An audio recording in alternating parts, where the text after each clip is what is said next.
नमोकारो सव पावपणासनो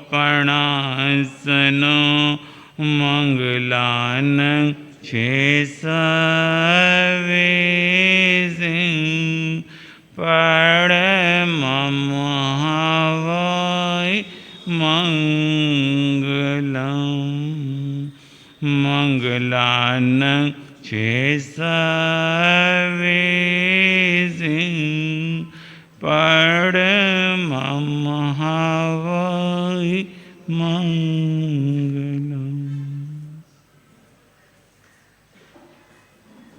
बोलिए पंच परमेश्वरी महामंत्र नवकारे की जय। शासनपति श्रमण भगवान महावीर स्वामी की जय। आचार्य सम्राट ध्यान योगी परम पूज्य डॉक्टर श्री शिव मुनि जी महाराज की जय। शासन प्रभावक प्रवर्तक पंडित रतन पूज्य गुरुदेव श्री जगदीश मुनि जी महाराज की जय। आगम ज्ञाता आगम पुरज शासरतन हिमाचल केसरी उपाध्याय भगवंत श्रद्धे गुरुदेव श्री जितेंद्र मुनि जी महाराज की जय। आज का मंगलमय पावन दिवस 24वें तीर्थंकर परमात्मा श्रमण भगवान महावीर स्वामी का मंगलमय पावन जन्म कल्याणक 2623वां आज जन्म कल्याणक दिवस है। तो उसी के संदर्भ में सर्वप्रथम मधुर वक्ता महासाध्वी श्री आराधना जी महाराज साहब अपना मंगलमय भजन कृपा करेंगे। तदुपरांत प्रवचन प्रभाविका तपोमूर्ति महासाध्वी श्री सुयश प्रभा जी महाराज साहब आज के मंगलमय दिवस पर अपने भाव प्रकट करेंगे। बड़ी श्रद्धा से श्रवण करें। उसके बाद हम जो प्रभु महावीर गाथा सुन रहे हैं उस पर आएंगे। सर्वप्रथम महासादेश।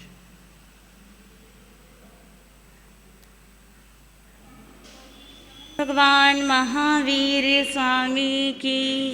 आगम ज्ञाता आगम पुरुषोपाध्याय प्रवर आराध्य गुरुदेव श्री जितेंद्र मुनि जी महाराज।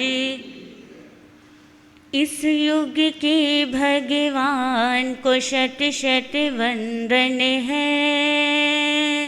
इस युग के भगवान को शत शत वंदन है। दुनिया के सरताज को शत शत वंदन है।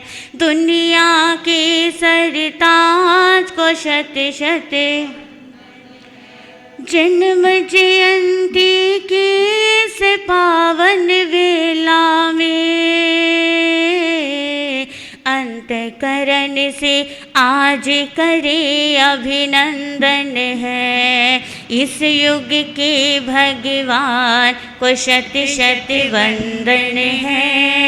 वंदन है दुनिया की सरताज को शत शत वंदन है। सभी बोले इस युग के भगवान को शत शत वंदन वंदन है। दुनिया के सरताज को शत शत वंदन है। चैत्र शुक्ला त्रयोदशी को जन्म पाया है। मातृशिला पिता सिद्धार्थ का भाग्य जगाया है। चैत्र शुक्ला त्रयोदशी को जन्म पाया है।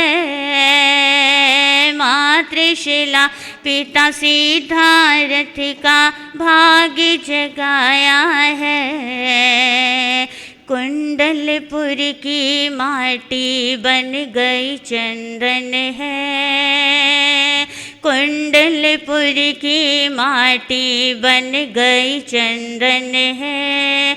दुनिया की सरताज को शत शत वंदन है।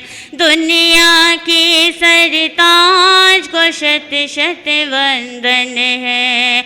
इस युग के भगवान को शत शत वंदन है, वंदन है। दुनिया के सरताज को शत शत वंदन है। दुनिया में प्रभु वीर का कोई नसानी है, तेरे नाम की महिमा गाए हर एक प्राणी है। दुनिया में प्रभु वीर सा कोई नसानी है, तेरे नाम की महिमा गाए हर एक प्राणी है। झुकता चरणों में सबका ही तन मन है, झुकता चरणों में सबका ही तन मन है।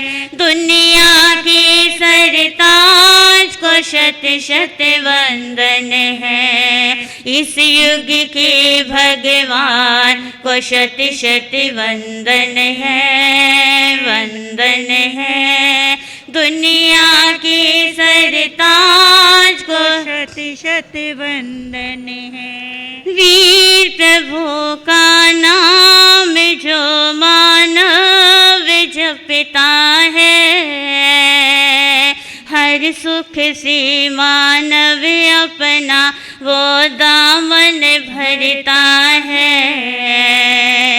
वीर प्रभु का नाम जो भी मानव जपता है, हर सुख से ही मानव अपना दामन भरता है। प्यारा पथ प्रभुवर का जो दुख भंजन है, प्यारा पथ प्रभुवर का जो दुख भंजन है। दुनिया के सरताज को शत शत वंदन है, दुनिया के सरताज को शत शत वंदन है। इस युग के भगवान को शत शत वंदन है, वंदन है। इस युग के भगवान को शत शत वंदन है। दुनिया के सरताज को शत शत प्रार्थना करती है आपके चरणों में प्रभुवर। सन्मार्ग सद्बुद्धि देना हमको हे प्रभुवर। प्रार्थना करते हैं आपके चरणों में प्रभुवर। सन्मार्ग सद्बुद्धि देना हमको हे प्रभुवर। हम सब का आधार त्रिशूलानंदन है, हम सब का आधार त्रिशूलानंदन है। दुनिया के सरताज को शत शत वंदन है, दुनिया के सरताज को शत शत। इस युग के भगवान को शत शत वंदन है, वंदन है। दुनिया के सरताज को शत शत वंदन है। जन्म जयंती की इस पावन वेला में अंतःकरण से आज करे अभिनंदन है। इस युग के भगवान को शत शत वंदन है। सभी बोले, इस युग के भगवान को शत शत वंदन है, वंदन है। दुनिया के सरताज को शत शत वंदन है, दुनिया के सरताज को शत शत वंदन है। बोलिए शासनपति श्रवण भगवान महावीर स्वामी, आगम ज्ञाता आगम पुरुष उपाध्याय प्रवर आराध्य गुरुदेव श्री जितेंद्र मुनि जी महाराज, तपस्वी रतन आदर सेवा भावी श्रद्धेय गुरुदेव श्री रमन मुनि जी महाराज, शासन प्रभाविकाओं प्रवर्तनी महासाध्वी पूज्या गुरुनी श्री कैलाशवती जी महाराज की।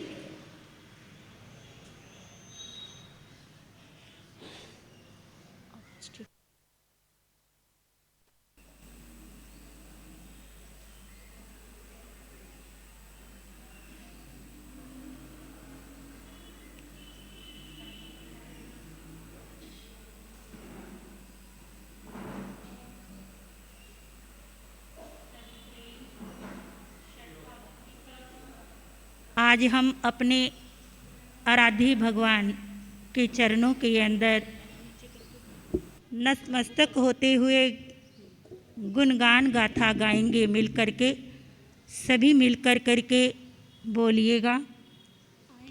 वीर जन्म दिन आया है, जन जन में हर्ष समाया है।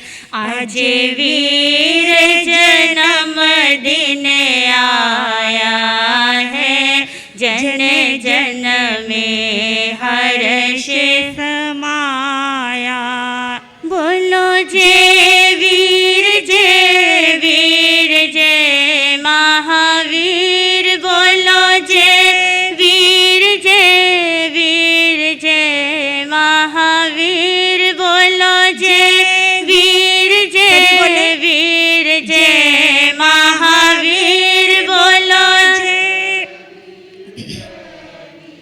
जय महावीर। धरती का कण कण मुस्काया है, आज वीर जन्म दिन आया है।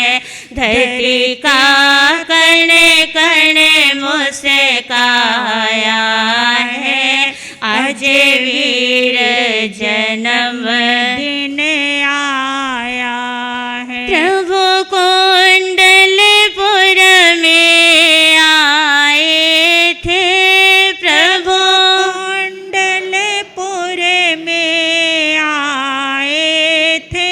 सिद्धार्थ के भाग्य जगाए थे, सिद्धार्थ के भाग्य जगाए थे। त्रिशलानंदन कहलाया है, आज वीर जन्म दिन आया है। त्रिशलानंदन कहलाया है, आज वीर जन्म दिन आया। बोलो जय वीर जय वीर जय महावीर, बोलो जय वीर जय महावीर। धरती का कण कण मुस्काया है, आज वीर जन्म दिन आया है। आज वीर जन्म दिन आया है, जन जन में हर्ष समाया है। दानान सेठ अभय पयाणं सचे सुवर्ण निवाजांगवयन्ति तवे सुवाओत्तमं वाम्भ चेरा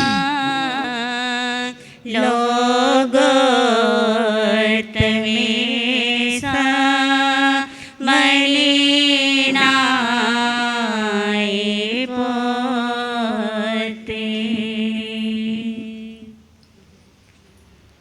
सर्वप्रथम हृदय की अनंत अनंत आस्था के साथ शासनपति भगवान महावीर स्वामी के पावन चरण सरोजों के अंदर मेरा भावभीना कोटि से नमन।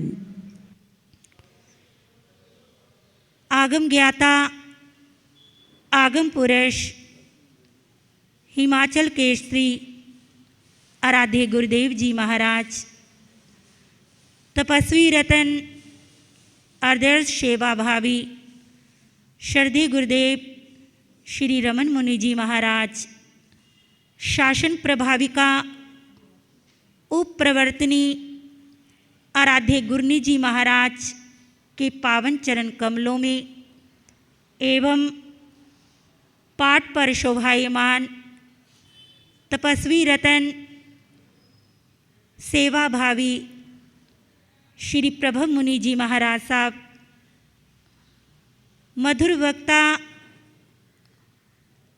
कवि रतन श्रद्धेय श्री प्रभास मुनि जी महाराज के पावन चरण कमलों में मेरा भावभीना कोटि से नमन।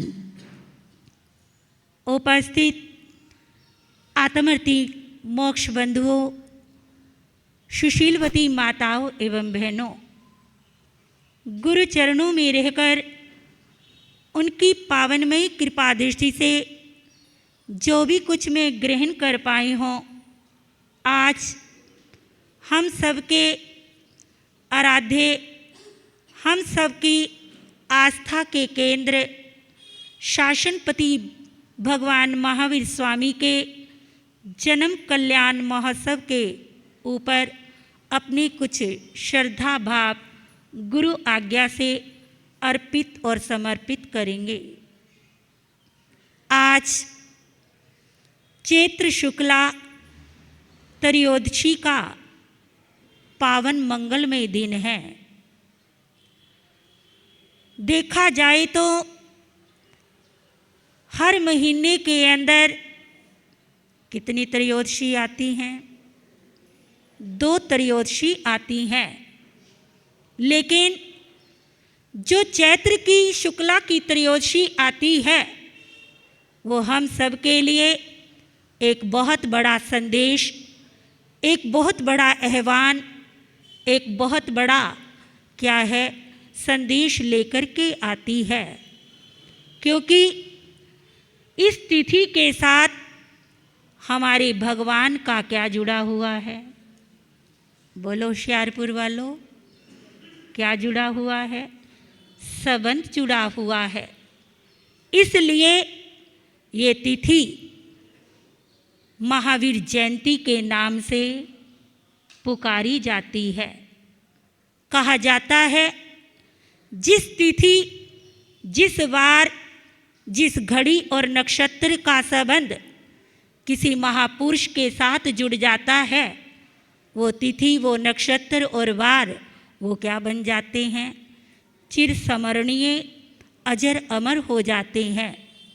जैसे भादों की अष्टमी का संबंध किससे जुड़ा?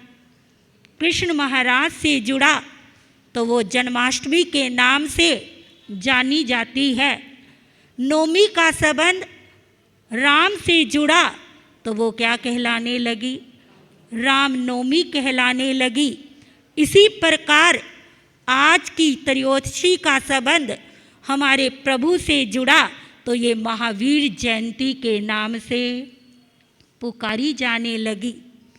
तभी तो कहा है कि कड़ी कड़ी च कड़ी दा फर्क हुंदा, कड़ी कड़ी च कड़ी दा फर्क हुंदा, हुंदियां जग च बेशुमार कड़ियां, एक ओ कड़ी जड़ी वक्त दसे, एक बिकतियां कर कुमार कड़ियां, एक आन मिलांदी सजना तो, एक आन बिछोड़ दी चंद कड़ियां, जिस कड़ी च होवे महापुरुषां दा आना, उस कड़ी च जावां मैं बलिहार कड़ियाँ।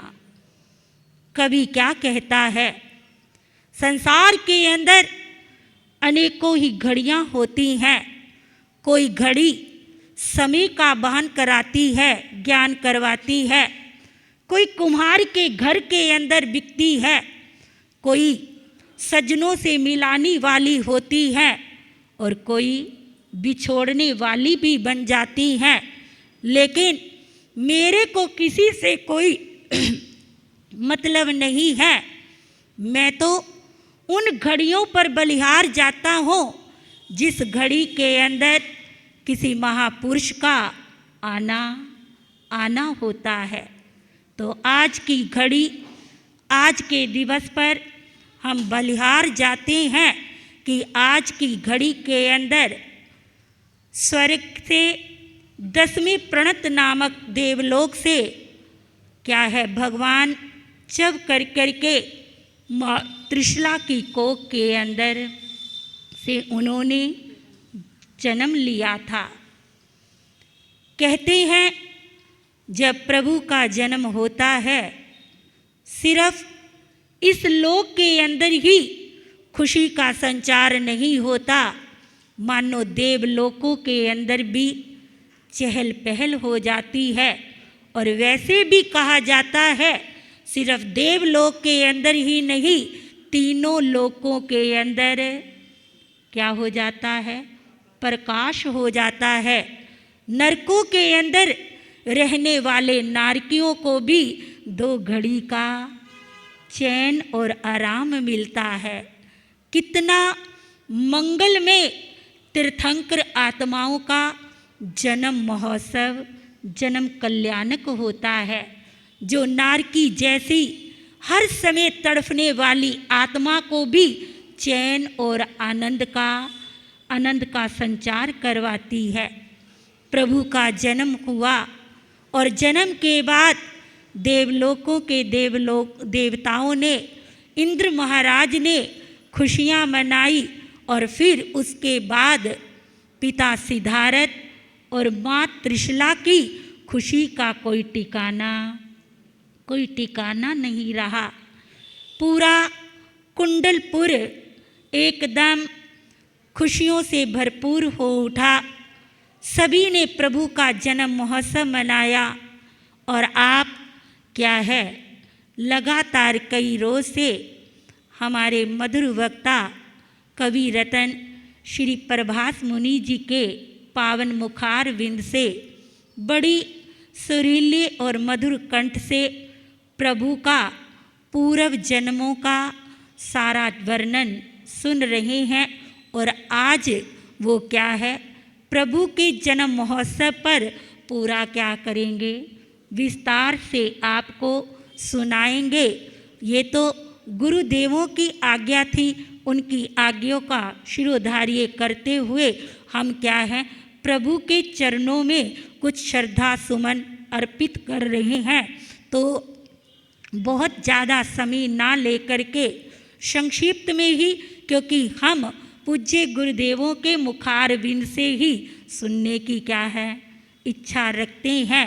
तो प्रभु का जन्म हुआ, बड़े हुए, कैसी वो पुण्यवान आत्मा थी कि क्या है, अपने पूर्व जन्मों के अंदर अपनी तप साधना के भरपूर संस्कार लेकर के और अपने आप को अष्ट कर्मों से रहित कर करके वो क्या है, सिद्धशिला के अंदर विराजमान होने के लिए उन्होंने वर्धमान के रूप में क्या लिया, जन्म लिया। बहुत लंबा चौड़ा विस्तार में जीवन प्रभु का है। और हम हर साल क्या है, इस जयंती पर उनके गुणगान गाते हैं, सुनते हैं, कुछ उनके बारे में प्रोग्राम कर करके आपस में मिलजुल करके खाया पिया और क्या कहा कि हमने क्या है, प्रभु की जन्म जयंती मना ली। लेकिन प्रभु की जन्म जयंती मनाना सफल और सार्थक तभी होगा कि जो संदेश, जो उपदेश सिर्फ प्रभु ने दिया ही दिया नहीं, स्वयं के जीवन के अंदर जिया और जी कर कर के उसको अपना कर कर के फिर उन्होंने जन जन को जो संदेश दिया कि यदि तुम मेरे समान बनना चाहते हो तो तुम्हें मेरे बताए हुए मार्ग पर बढ़ना होगा। यदि हम प्रभु के बताए हुए मार्ग के ऊपर बढ़ते हैं तो याद रखो हम भी प्रभु जैसा क्या है जीवन बना सकते हैं। सिर्फ कहने मात्र से उनके जैसा जीवन नहीं बनेगा। उनके जैसे जीवन को बनाने के लिए हमारे को उनके संदेशों को अपने जीवन के अंदर क्या है अपनाना होगा। उनका जो सारा संदेश सारे शास्त्रों का जो निचोड़ है वो क्या है 3 बातों में ही मैं समझती हूँ वो समा जाता है। वो 3 बातें कौन सी है कि प्रभु क्या फरमाते हैं कि हर समस्याओं का, हर दुखों का, हर परेशानियों का, हर तरास का यदि समाधान है तो वो है अनेकांतवाद, अहिंसा और अपरिग्रह। यदि इन 3 बातों को हमने समझ कर के इसको जीवन के अंदर उतार लिया तो याद रखो सिर्फ प्रभु का ये दिन मनाना ही नहीं, हम उनके जैसा जीवन बना सकते हैं। प्रभु का जो मौलिक उपदेश और संदेश है वो है अनेकांतवाद। और आज के समय में इस अनेकांतवाद के सूत्र की बहुत ज़्यादा क्या है ज़रूरत है। याद रखो जो एकांतवाद के अंदर चलता है वो लड़ाई झगड़ा द्वंद्व कलेश और क्या है विघटन के अंदर ही अपने जीवन को व्यतीत करता है।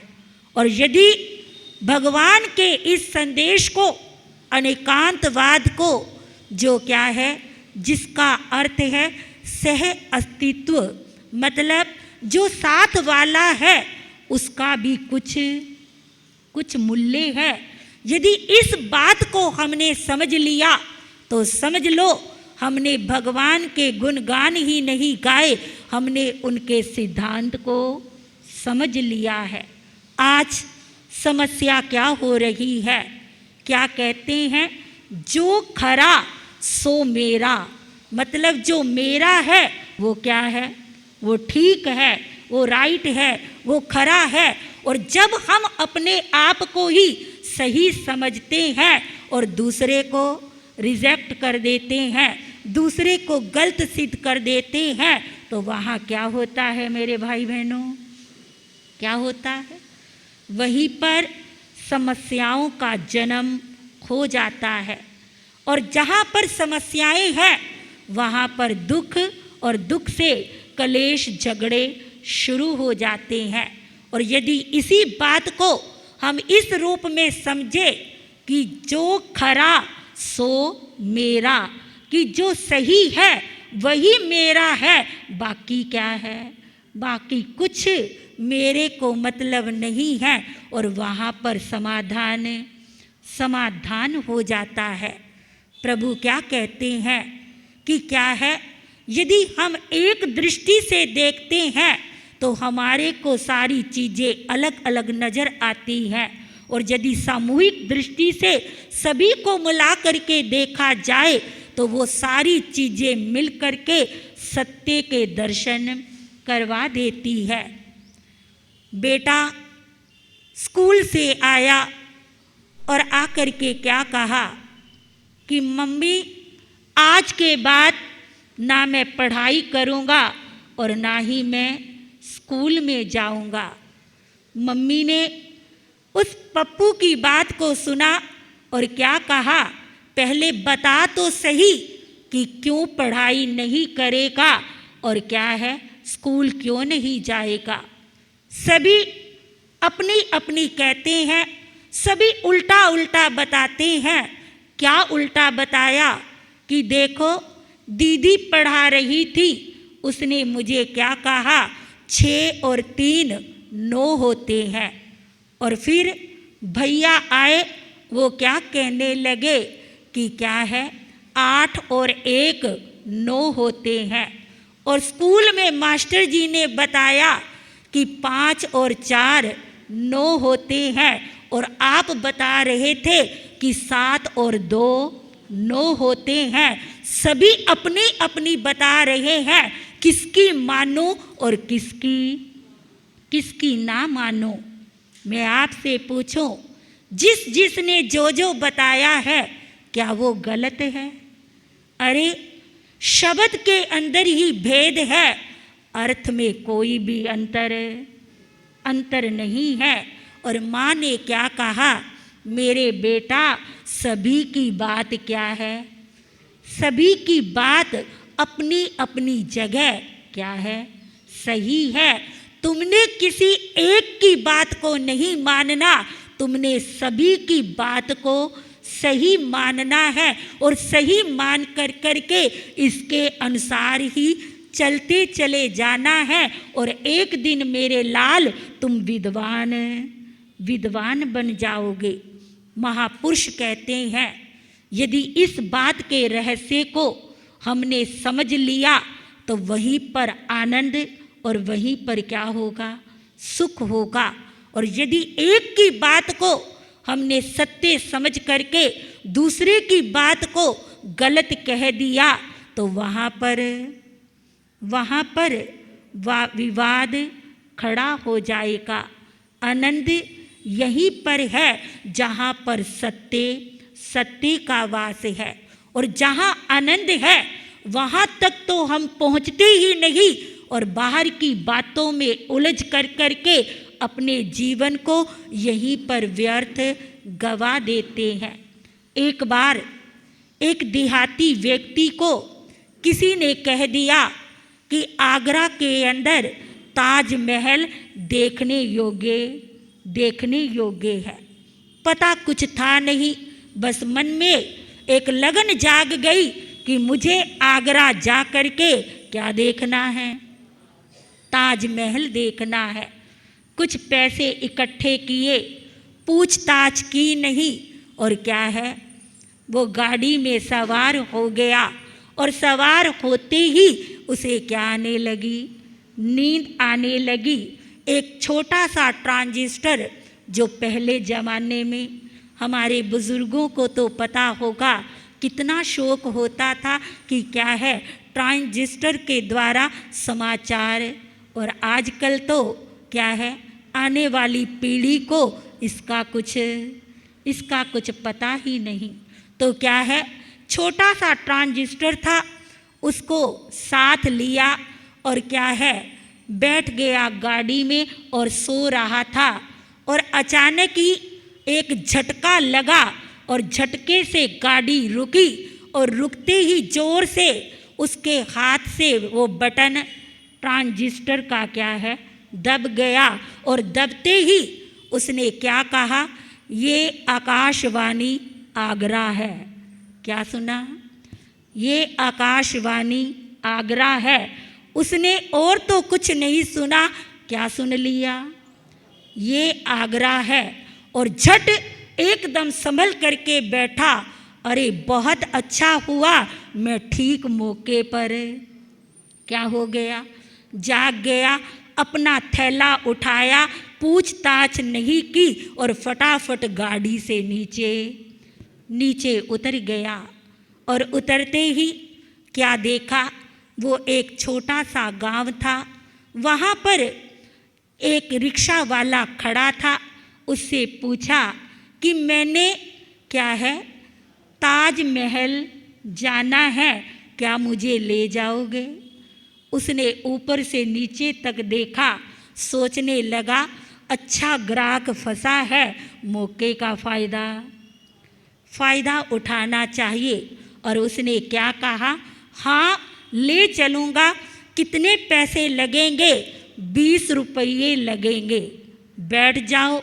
और बिठा करके गांव का चक्कर लगवाना शुरू कर दिया। 5-6 चक्कर लगाए और फिर एक ऐसे मोड़ पर उसको उतार दिया जहाँ पर भीड़ी तंग गली थी और क्या कहा, देखो इस गली को पार करने के बाद कि क्या है, फिर सज्जे हाथ एक मोड़ आएगा, वहाँ से तुम चलते जाना, तुम्हें क्या है ताजमहल दिखाई देगा। इस गली से रिक्शा तो जा नहीं सकती। और उसने क्या कहा, धन्यवाद, और वो उतर गया और गली के मोड़ पे जा कर के जैसे कहा था घूम रहा है और गलियां ही गलियां मिल रही है। और जैसे ही घूम रहा था आगे उसी का एक और भाई क्या है उसको मिल गया और वो भी भटक रहा था। और भटकते हुए उसको रोक करके पूछा, अरे भाई जरा सुनना, कि बोलो क्या बात है, मुझे ताजमहल में जाना है, जरा मुझे उसका रास्ता बता दो। और जैसे ही उसने ताजमहल का नाम सुना और जोरदार तमाचा उसके मुंह पर मारा और वो क्या कहने लगा, अरे मैंने तुझे ताजमहल के बारे में पूछा है, तूने मुझे थप्पड़ क्यों मारा।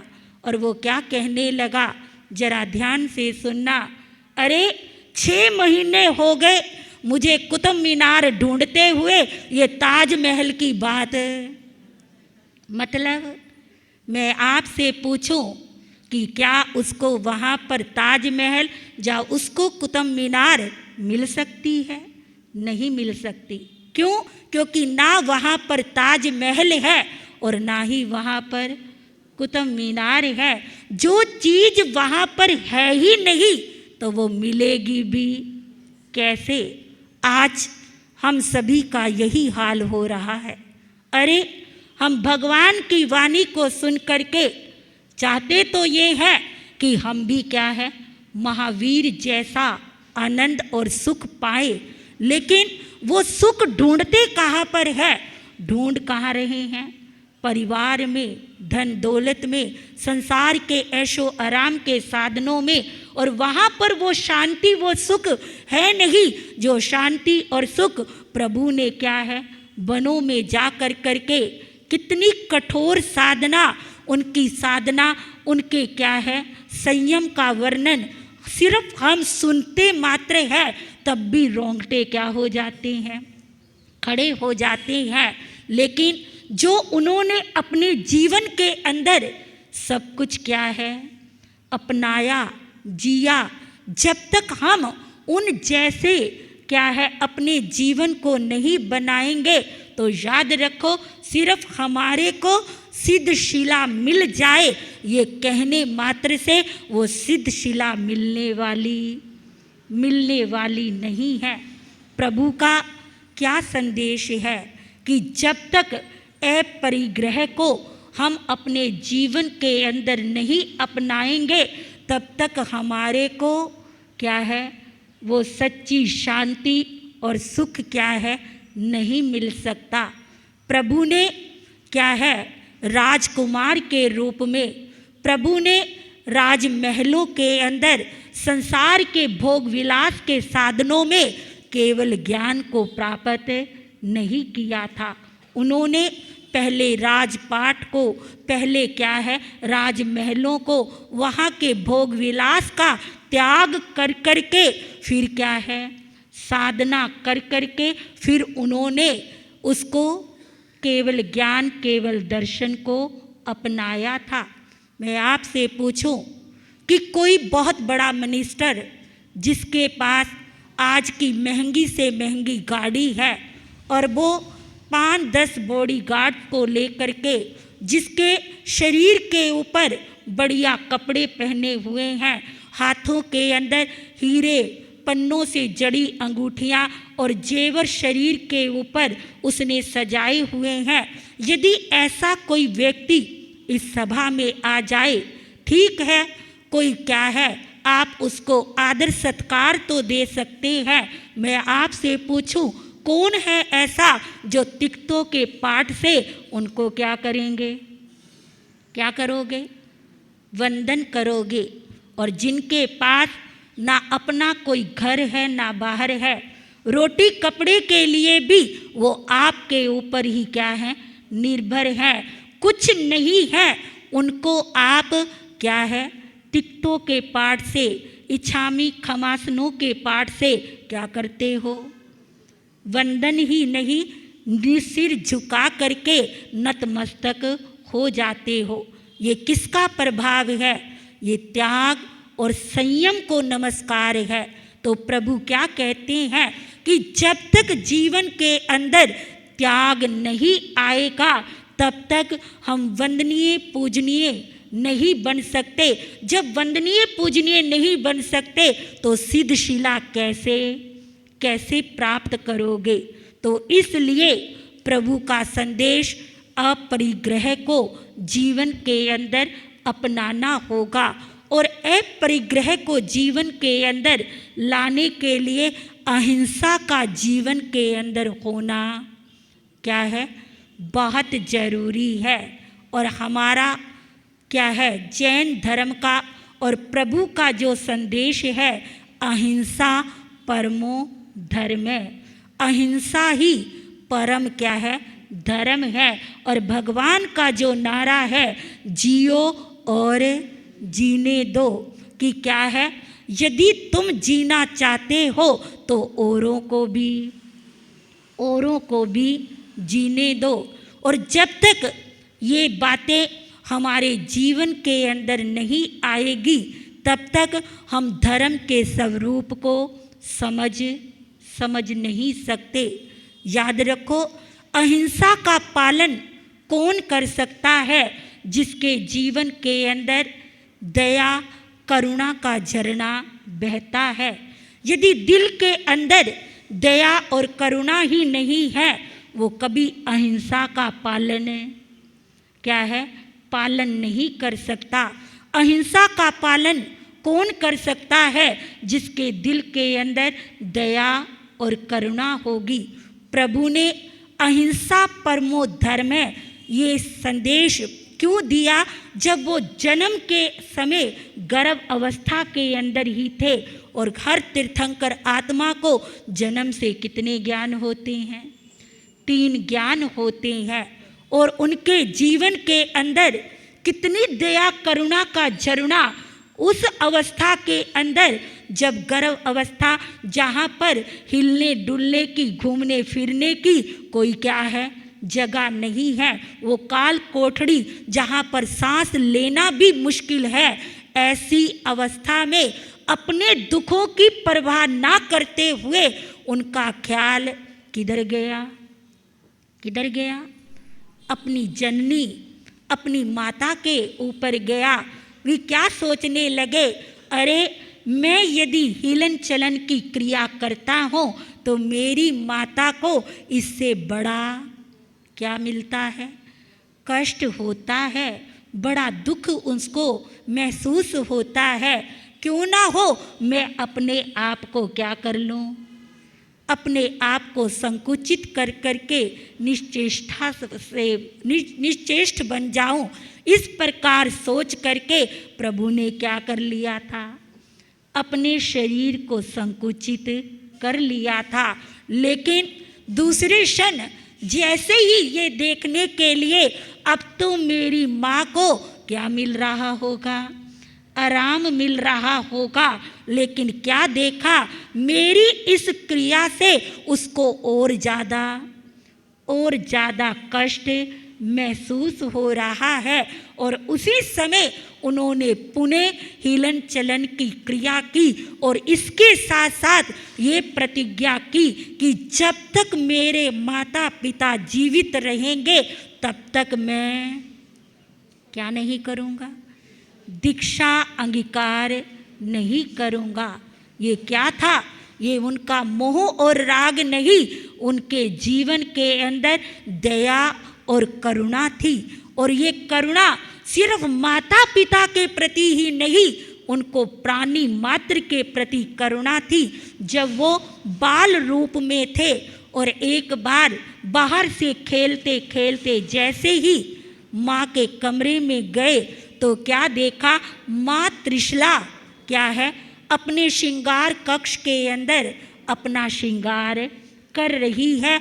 और वो नन्हा वर्धमान माँ माँ करते हुए जैसे ही अपने माँ के पास आया और माँ ने उसी समय एक ताज़ा गुलाब का फूल क्या है अपने बालों में सजाते हुए क्या कहा, बेटा देखो मैं कितनी सुंदर लग रही हूँ। और जैसे ही वर्धमान ने अपनी माँ के चेहरे पर देखा और देखते हुए क्या कहा, माँ तू मुझे पूछ रही है कि बताओ मैं कितनी सुंदर लग रही हूँ, लेकिन मुझे तो कोई सुंदर दिख नहीं रही। जो तुम्हारी सुंदरता पहले थी वो भी क्या हो गई, खत्म हो गई। किस कारण? माँ दूसरों को दुख दे करके यदि अपनी सुंदरता बढ़ाने की बात तुम मेरे से करती हो तो मुझे वो सुंदरता क्या है, वो सुंदरता नहीं लगती। बेटा मैं तेरी बात को समझी नहीं। सुनो जननी, मैं आपसे पूछता हूँ मेरा चेहरा तुम्हें कैसे लग रहा है? बेटा तेरा चेहरा मेरे लिए पूर्णवासी का चांद और क्या है एक खिलता हुआ गुलाब, क्या क्या मैं इस चेहरे की उपमा दूं? माँ मैं आपसे पूछूं मेरा ये सुंदर चेहरा किसी के बहुत मन को भा जाए और कोई क्या है मेरे चेहरे को मेरे धड़ से उतार कर करके अपने चेहरे के ऊपर अपने शरीर पर क्या है सजाने के लिए लगा दे, तुम उसको क्या समझोगी? बेटा वो मेरे लिए क्या होगा, दुश्मन होगा, मेरा शत्रु होगा। अरे मेरे क्या है, मेरे लाल के ऊपर ऐसा कौन दुस्साहस कर सकता है?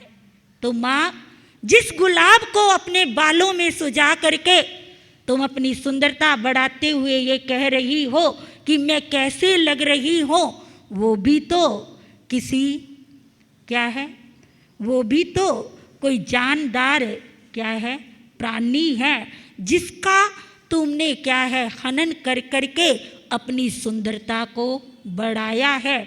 ये क्या था, ये प्राणी मात्र के प्रति दया करुणा का भाव, इस रूप में प्रभु ने ये संदेश अपनी माँ को दिया। और यही संदेश ना जाने किस किस रूप में प्रभु ने क्या है अपने जीवन के अंदर सभी के अंदर पहुंचाया। तो इस प्रकार कैसे पहुंचाया, क्योंकि वो स्वयं करुणा में और दया में थे। इस प्रकार प्रभु के इस 3 बातों को जीवन के अंदर समझना क्या है, बहुत जरूरी है। यदि हम ये अहिंसा, अपरिग्रह और अनेकांतवाद को समझ जाएंगे तो याद रखो हम प्रभु के मार्ग पर बढ़ते बढ़ते एक दिन वो आएगा तो हम भी क्या है महावीर में बन जाएंगे। तो उनका जीवन इतना विशाल है कि मैं सुनाते हुए थक सकती हूँ और आप सुनते हुए थक सकते हैं, लेकिन उनका संदेश, उनके उपदेश, उनके जीवन की गुण गौरव गाथा वो क्या है, वो पूरी नहीं हो सकती। तो बहुत जनों ने प्रभु के चरणों में अपने भाव रखने हैं। तो मैं इन्हीं शब्दों के साथ कि हम प्रभु की जन्म जयंती सिर्फ ऊपर से नहीं, उनके संदेशों को जीवन के अंदर अपना करके यदि बनाएंगे तो ये जन्म जयंती मनानी सफल और सार्थक हो जाएगी। तो हम सभी मिल कर करके प्रभु का गुणगान गाएं। आज जय रे जन्म दिन जन जन में हर्ष समाया है, आज वीर जन्म दिन आया है जन जन में। नंदीवर धन के वीर प्रभु नंदी,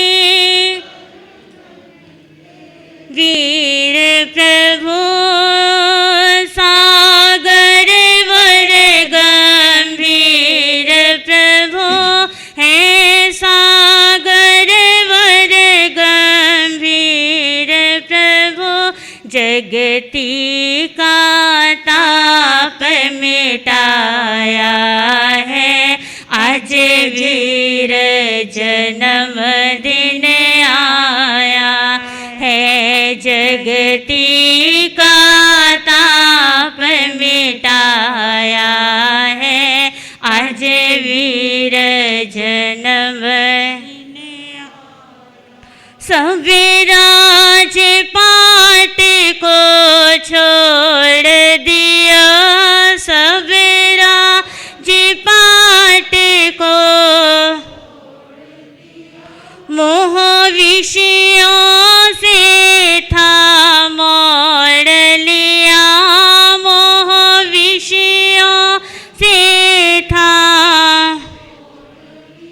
जावन में ध्यान लगाया है, आज वीर जन्म दिन आया है, जावन में ध्यान लगाया है, आज वीर परम शुक्ल ध्यान को ध्याया था, परम शुक्ल ध्यान को फिर केवल ज्ञान प्रगटाया था, फिर केवल ज्ञान तीर्थंकर पदवी को पाया है, आज वीर जन्म दिन आया है, तीर्थंकर पदवी को पाया है, आज वीर बोलो जय वीर जय वीर जय महावीर, बोलो सभी बोले जय वीर जय महावीर, बोलो जय वीर जय महावीर, धरती का कण कण मुस्काया है, आज वीर जन्म दिन आया है, धरती का कण कण मुस्काया है, आज वीर जन्म दिन आया है। बोलिए शासनपति भगवान महावीर स्वामी की। अब श्रद्धेय गुरुदेव अपनी मंगलमय वाणी का पान हम सभी को करवाएंगे, इसी भावना के साथ। ओम शांति, ओम शांति। सभी मिलकर बोलेंगे बधाई होवे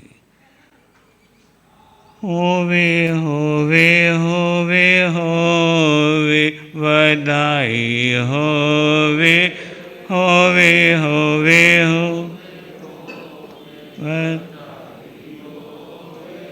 माँ त्रिशला के नंदन,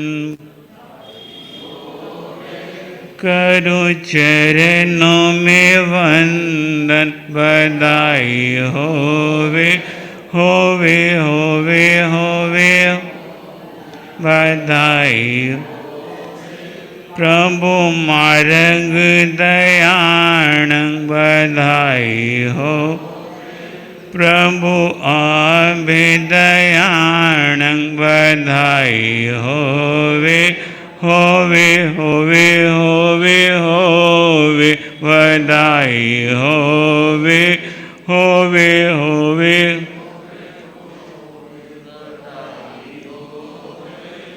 आज जन्मदिन आया, बधाई मिल सबने मनाया, बधाई होवे होवे होवे होवे, बधाई होवे होवे होवे। प्रभु बोल सुनाए, बधाई दिल खोल के गाए, बधाई होवे होवे होवे होवे होवे, बधाई होवे होवे होवे।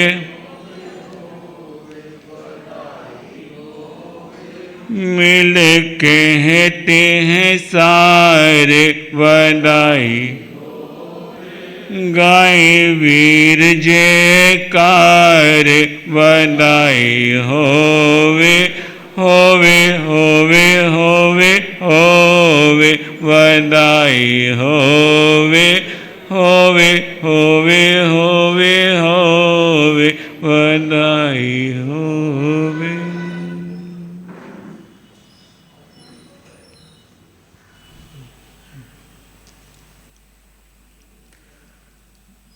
धम मंगल मुकित अहिंसा संजमोतवो देवा वितनमं सन्ति जस धमे सयामणो।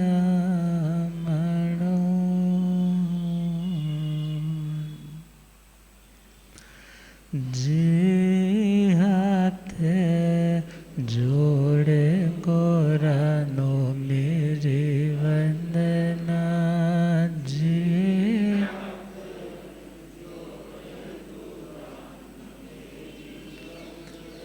एक बार वंदना हजार बार वंदना, एक बार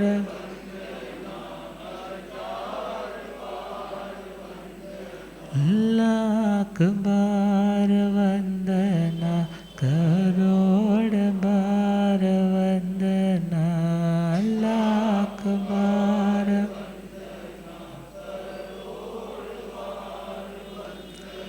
जी हाथ जोड़े गोरानो मेरी वंदना जी।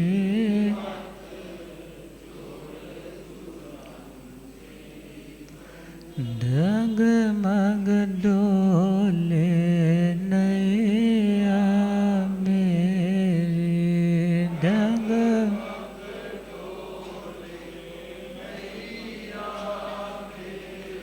मुझको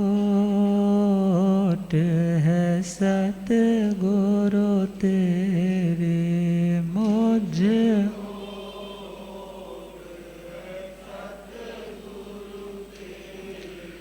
जिया संभव सागर पार लंघना जी।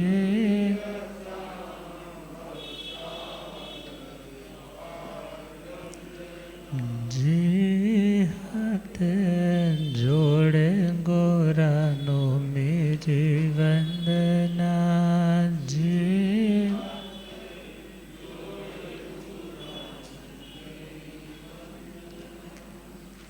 अनंत अनंत शांति की निकेतन शासनपति श्रमण भगवान महावीर स्वामी के पावन चरण अरविंदों में हार्दिक भावना वंदन नमन। मेरे अंधेरे जीवन को रोशनी प्रदान करने वाले परम उपकारी आगम ज्ञान के भंडार आगम ज्ञाता आगम पुरुष जिन शास्त्ररत्न हिमाचल केसरी उपाध्याय भगवंत श्रद्धेय गुरुदेव श्री जितेंद्र मुनि जी महाराज साहब के पावन चरण कमलों में हार्दिक भावना वंदन नमन। पाठ पर विराजमान तपस्वी रतन श्री प्रभु मुनि जी महाराज साहब के चरणों में वंदन। पाठ पर विराजमान प्रवचन प्रभाविका महासाध्वी श्री सुयश प्रभा जी, मधुर वक्ता महासाध्वी श्री आराधना जी महाराज साहब, धर्म सभा में उपस्थित धर्मानुरागियों, सुशीलवती माताओं एवं बहनों, आसीम पुण्यदय से भाग्यदय से आप सबको संतों का समागम और वीतरागवाणी श्रवण करने का सुअवसर प्राप्त हो रहा है। आज का मंगलमय पावन दिवस श्रमण भगवान महावीर स्वामी जो हमारे इस 24 के 24वें तीर्थंकर हुए, उनका मंगलमय जन्म कल्याणक दिवस। उस जन्म कल्याणक के संबंध में हम बाद में पहुंचेंगे। सर्वप्रथम हम जो भगवान महावीर स्वामी के पूर्व भवों की यात्रा हम जिन वाणी का आलंबन लेकर के कर रहे हैं, उस यात्रा में पड़ाव हमारा आया था प्राणत देवलोक का। प्राणत देवलोक में प्रभु महावीर का जीव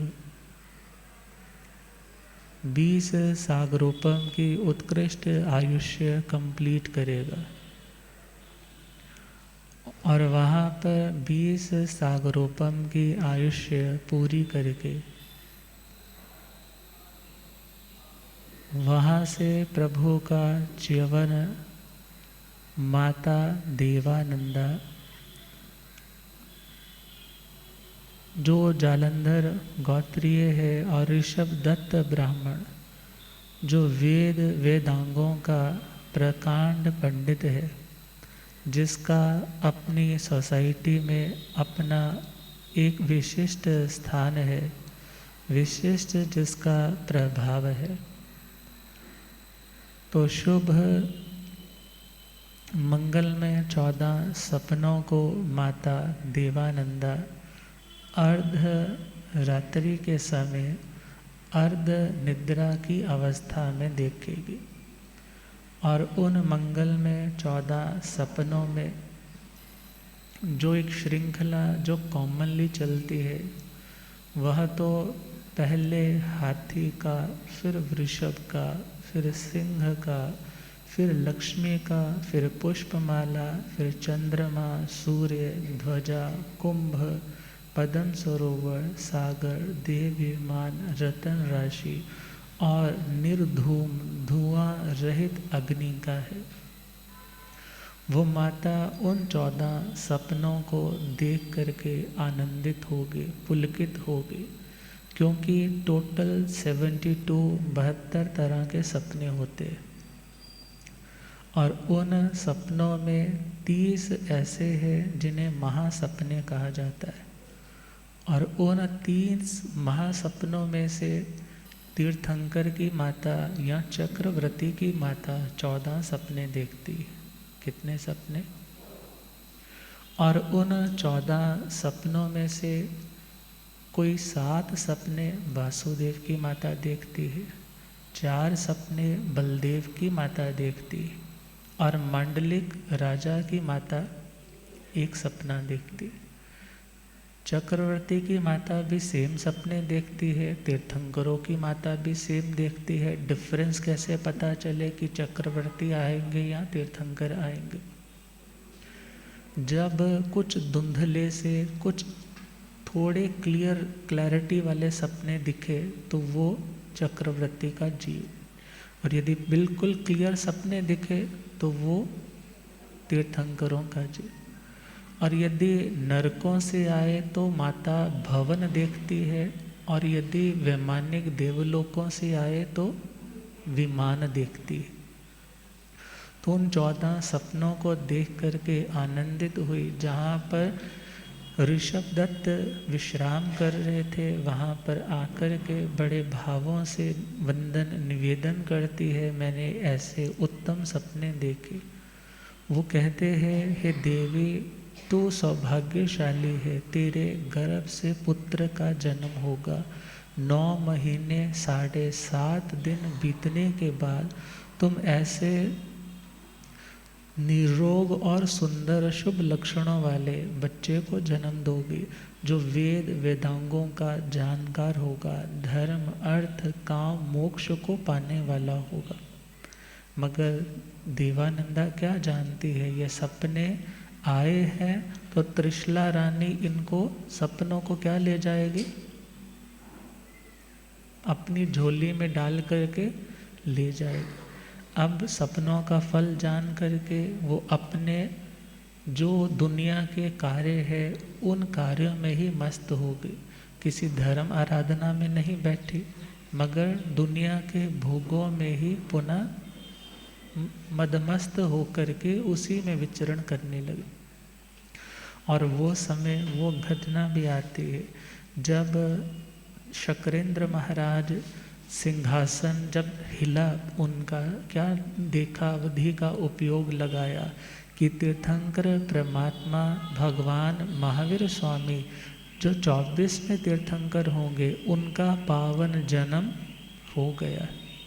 तो अपने सिंहासन से उठते हैं, ईशान कोण दिशा भाग, मतलब जो नॉर्थ ईस्ट डायरेक्शन है उसकी ओर 7-8 कदम आगे बढ़े, अपने जो पैरों में उपान्नत जूते पहने हैं उन्हें भी उतारा और नमोथुणं के पाठ से पहले 3 बार वंदना करके नमोथुणं के पाठ से वंदन नमस्कार किया। वंदन नमस्कार किया और ख्याल आ रहा है कि प्रभु महावीर का जीव यदि आज इस ब्राह्मण कुल में आया है तो उसका कारण क्या रहेगा।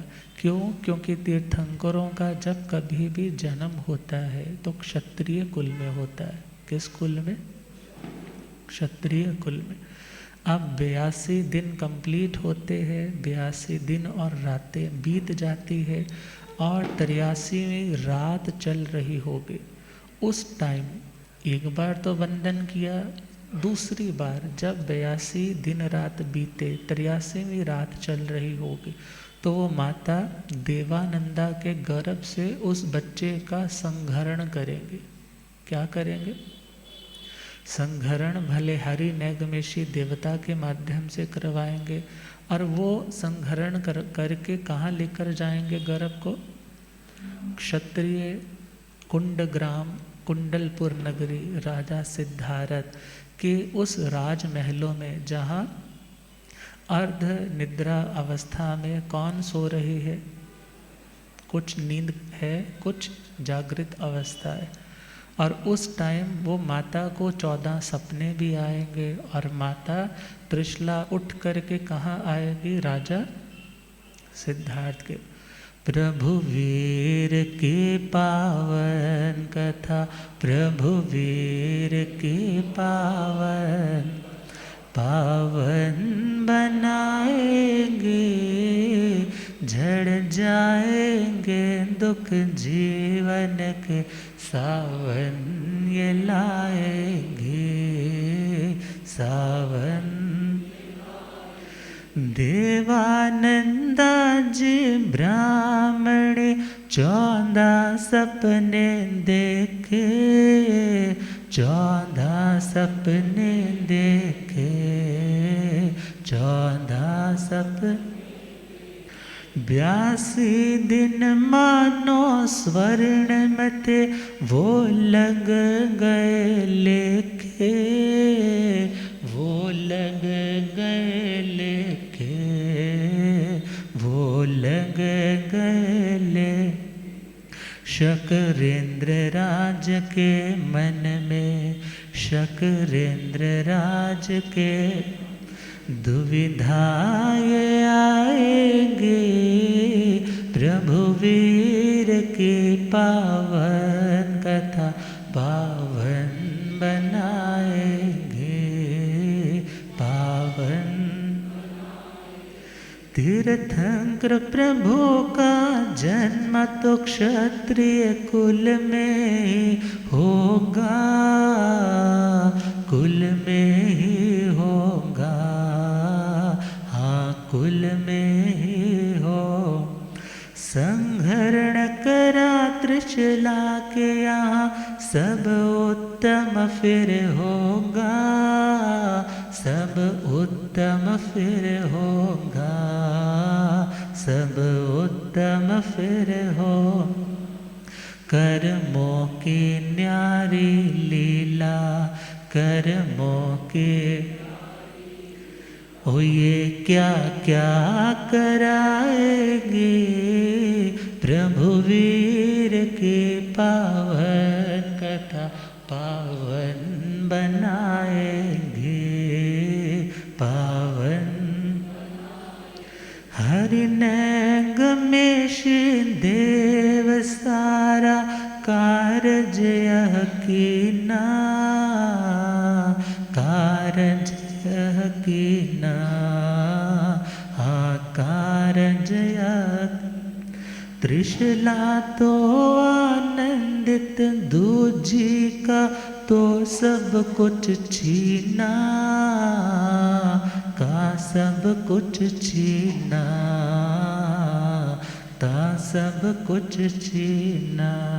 14 सपनों की बातें, 14 सपनों की राजा से बताएंगे, प्रभु वीर की पावन कथा पावन बनाएंगे, पावन। अब एक माता ऐसी है जिसका तो सब कुछ क्या हो गया, सब कुछ उसके हाथों से छीन गया, लुट गया, पिट गया, मगर एक ऐसी सौभाग्यशालिनी त्रिशला देवी जिसे मानो सब कुछ मिल गया। अब वो 14 सपने कौन से? 14 सपनों में सिंह व हस्ती और वृषभ देखा, और वृषभ देखा, और वृषभ।